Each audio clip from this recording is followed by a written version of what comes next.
Nah, berarti Mas Abi itu memilih yang alami ya Iya. kecelakaannya. Iya. Dan berarti dapatnya 5-10 juta itu. Iya.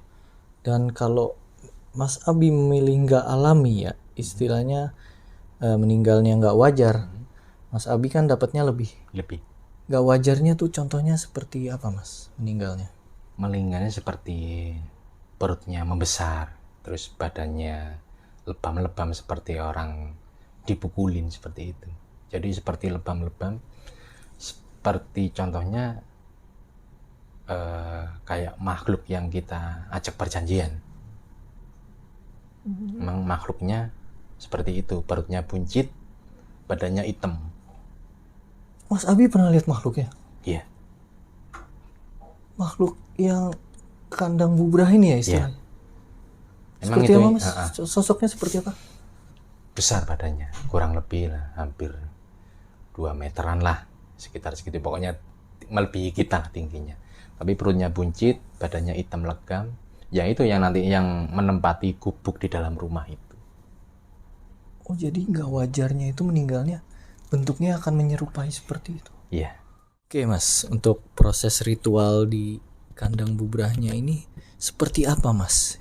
Yang di makam Wonogiri itu ya? Awalnya membawa kembang 7 rupa, dupa, kemenyan, sama ayam cemani yang hitam. Setelah itu kita duduk di bawah pohon, meditasi kurang lebih 30 menit lah. Awal prosesnya berhasil atau tidaknya nanti terlihat pada ayam cemani seperti itu. Di saat ayam cemani ditali, dia masih hidup, belum berhasil. Kalau dia tiba-tiba mati, sudah berhasil. Mati mendadak gitu? Iya, ayamnya sendiri. Tiba-tiba udah nggak bangun lagi, udah tepar. Itu ditandakan sudah berhasil. Tandanya diterima ya? Iya, diterima. Tapi setelah itu, setelah ritual pertama selesai, dinyatakan berhasil, akhirnya dia kuncinya suruh meditasi di sampingnya. Baru itu ketemu sama sosok penunggunya itu, pesugihannya itu. Dia untuk membuat beberapa pilihan karena setiap pilihan itu nominalnya beda-beda. Kalau untuk kecelakaan tunggal itu nominalnya standar, tapi kalau untuk meninggalnya secara tidak wajar itu kita nominalnya lebih besar. Ada pilihan seperti Dan yang itu ketiga, ya?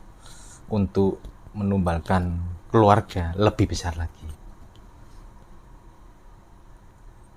bisa sampai mencapai 500 juta. Kalau tumbalnya keluarga? Ya. 2 tahun berlalu sudah menumbalkan 2 karyawan. Nah, disitulah mulai kegelisahan, ketakutan muncul. Sampai tidur pun nggak bisa nyenyak, nggak bisa nyaman. Bahkan tidur pun nggak sampai 1 jam. Sehari setengah jam paling lama. Saking gelisahnya. Sangat gelisah. Dan apa yang kita pikirkan, apa yang kita mau jalankan ke depan, makhluk itu akan tahu. Apa yang kita pikirkan untuk kedepannya akan tahu. Emangnya yang Mas Abi pikirin saat itu apa Mas? Untuk memutuskan perjanjian. Mau tobat ya istilahnya? Iya, karena sudah sangat-sangat gelisah, sangat-sangat ketakutan sudah. Meskipun kita punya harta kayaknya nggak akan habis, tapi kita nggak akan nyaman kayak hidup seperti itu. Apa-apa juga bisa kebeli. Di saat kegelisahan itu muncul, Sementara untuk toko pun kita nggak bisa tutup, kayak didorong untuk selalu buka. Gimana tuh contohnya? Kayak kita mau libur sehari 1-2 hari itu nggak akan bisa. Itu entah itu dimanipulasi pikiran atau seperti apa, kita harus tetap buka. Jadi ini sama 2 tahun tokonya nggak pernah tutup? Nggak pernah, kecuali malam 1 suro. Malam suro baru bisa tutup. Kalau malam 1 suro kan malamnya, siangnya itu masih buka. Oh, Jadi untuk renovasi itu baru bisa tutup. Itu pun nggak boleh lebih dari 2 hari. berarti ini renovasinya di malam 1 suro? Iya, wajib. Meskipun tempatnya masih bagus, masih layak pakai, tetap harus direnovasi. Itu kan syarat wajib. Dan itu yang harus renovasi Mas Abi sendiri? Iya, Nggak bisa nyuruh bersama. orang lain? Tetap dibantu orang lain. Cuman kita juga harus bantu. Ikut campur tangan. Iya, harus bantu juga. Setiap renovasi itu nggak boleh sampai selesai. Jadi seumpama kita membuat kamar ataupun pengecatan kamar gitu ya, itu cuman sampai separuh. Dan selesainya mungkin bisa malam 1 suro selanjutnya baru diselesaikan seperti itu. Emang syaratnya memang seperti itu. Jadi nggak boleh sampai selesai total. Harus ada penambahan kamar juga, harus ada penambahan lahan juga. Jadi selama 2 tahun itu untuk penambahan rumah itu per 10 meter. Jadi rumah samping harus dibeli, wajib dibeli. Kalau kita mau bangun lagi, rumahnya satu lagi wajib dibeli. Jadi selama 2 tahun 3 rumah sudah kebeli, tapi dijadikan 1. Ini berarti semakin lama pesugihannya dijalanin, berarti semakin luas tanahnya ya? Semakin luas, penghuninya juga makin banyak, yaitu makhluk yang nggak kelihatan, semakin banyak. Jadi bukan sosok itu aja? Bukan, itu sosok inti. Sosok istilahnya, sosok pencari uangnya dia. Tapi dia punya pasukan sendiri untuk menempati rumah yang kita bangun. Merinding. Makanya kita bangun kamar satu persatu. Kamar itu yang ngisi itu ya makhluk seperti itu. Jadi kamar itu emang nggak boleh ditempati. Kita punya 10 kamar. 10 kamar ya ditempati mereka. Kita cuman punya kamar 1 buat kamar inti. Jadi meskipun siapa keluarga kita nggak boleh. Ada tamu gitu? Ya, Ada tamu gitu nggak boleh dipakai? nggak boleh. Karena bisa celaka Yang celaka siapa nih? tamunya. Makanya harus kalau punya kamar, sudah membangun beberapa kamar, kita kunci. Jadi nggak akan bisa buka, kunci kita bawa.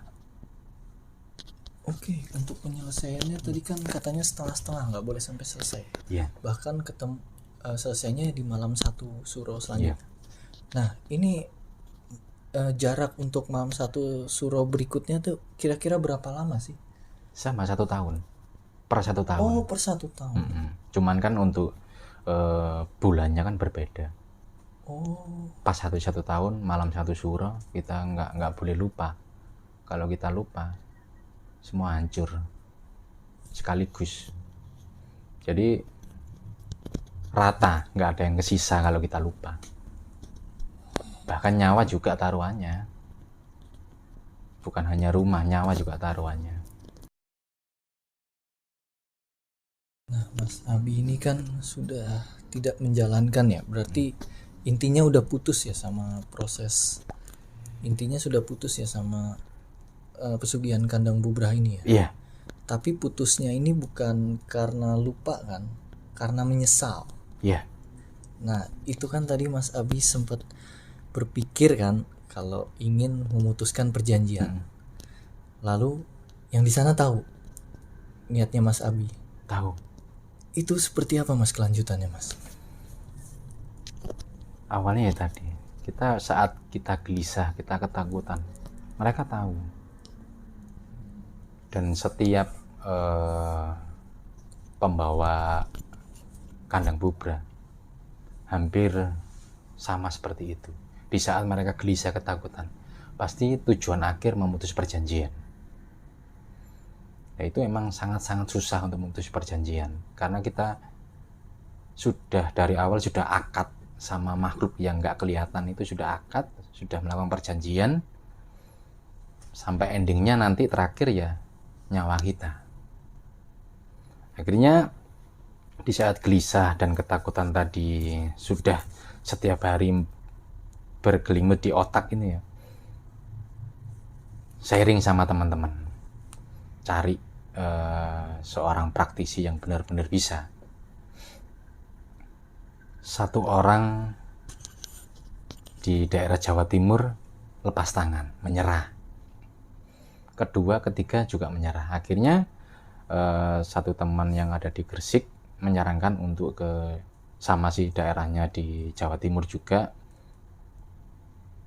arahnya daerah Ponorogo. Waktu perjalanan ke sana juga nggak mulus, pasti ada kendala. Seperti dihalang-halangi untuk nggak 2 berangkat. kali kecelakaan, tapi kecelakaan itu nggak begitu parah. Entah itu mobil diseruduk dari belakang ataupun kita nubruk orang. Itu selama perjalanan itu 4 kali. Ada aja ya halangan. Ada aja. Akhirnya sampai di tempatnya orang praktisi tersebut, awalnya dia menyerah karena sudah perjanjian sudah berjalan dan menghilangkan 2 nyawa. Akhirnya disuruh ke tempatnya seseorang lagi di daerah Trenggalek. Awalnya dia menyerah, tapi dia berusaha untuk tetap membantu saya agar memutus perjanjian tersebut. Setelah koordinasi atau sharing-sharing sama beberapa praktisi kenalan dia, akhirnya saya disuruh untuk pergi luar pulau. Itu jalan satu-satunya. Keluar pulau. Luar pulau. Kemana itu Mas?